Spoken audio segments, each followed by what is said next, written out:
Welcome to What the Horror, where I take your ridiculous ideas and let ChatGPT turn them into dumb horror stories. I don't read them until the camera is rolling, and then I score them based on how much they made me laugh. Our tale today is about a group of 5 teenagers with really stupid names going to investigate reports of ghosts at a local house that is supposedly haunted. But they all die one by one in bizarre fruit-related accidents. This is the Orchard House Massacre.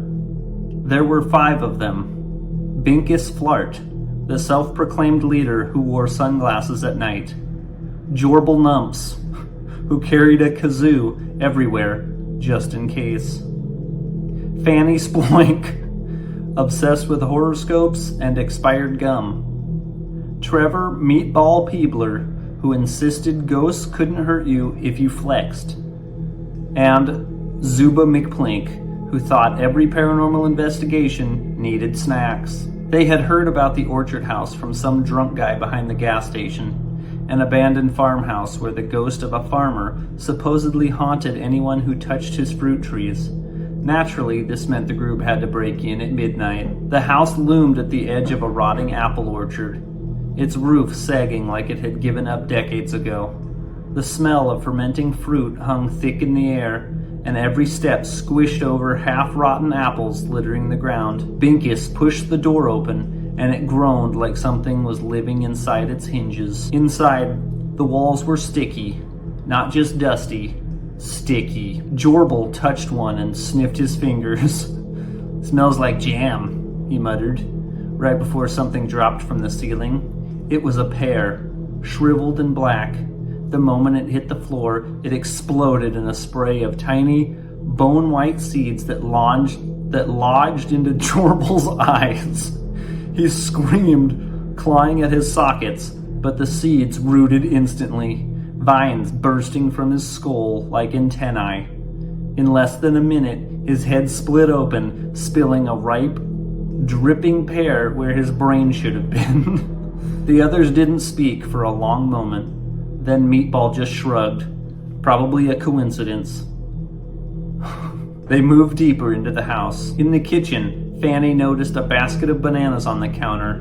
They looked fresh, too fresh. She reached for one. The moment her hand closed around it, the banana peel shot open like a bear trap, snapping shut around her wrist.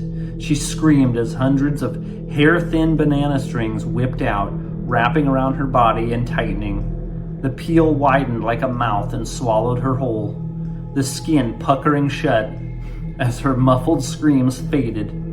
The banana twitched once and then lay still. Zuba vomited into the sink. Meatball slapped him on the back. "Don't be such a baby." But when they turned around, Binkus was gone. They found him upstairs in a small bedroom sitting on the floor. His mouth was wide open, and a stream of cherries was pouring out. Not falling, but flowing like a liquid. His eyes bulged as the cherries cascaded from his throat, staining the carpet red.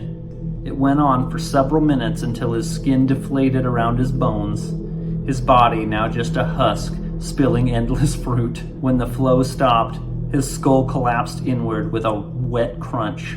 Zuba started crying and begged Meatball to leave, but Meatball insisted they finish the mission. They moved into the attic, the air thick with a sour, sweet stench.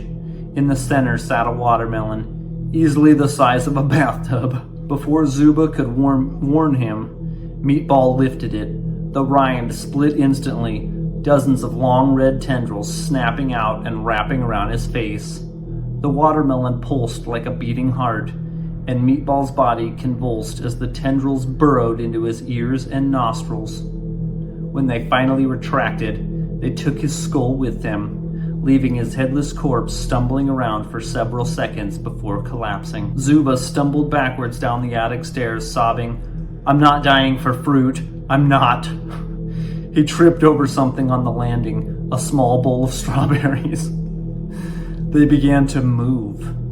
Each berry split open, revealing tiny white... There's a lot of just fruit splitting open. They began to move, each berry split open, revealing tiny white teeth. They leapt at Zuba, biting into his skin and chewing frantically. He slapped at them, but more kept coming, pouring down from the ceiling like rain. They stripped him to the bone in under a minute, leaving nothing but a strawberry-shaped pile of pulp where his torso used to be. The orchard house fell silent again. Outside, the wind rustled the apple trees. If anyone had been close enough, they might have heard faint laughter from the branches, accompanied by the sound of fruit ripening far too fast. Some say the trees bear new kinds of fruit now, ones with human eyes embedded in their flesh, ones that whisper in voices that sound like Binkus, Jorbil, Fanny, Meatball, and Zuba. If you take a bite, you'll dream of sticky walls, dark attics, and a place where the harvest never ends. And if you swallow, you'll never wake up. Thank you so much for watching. Be sure to comment your ridiculous ideas down below and we'll see how weird we can get. The Orchard House Massacre, 2 out of 10. Not as good as The Snapping Hands of Dr. Brell. The Snapping Hands of Father Brell. We gotta get more ridiculous.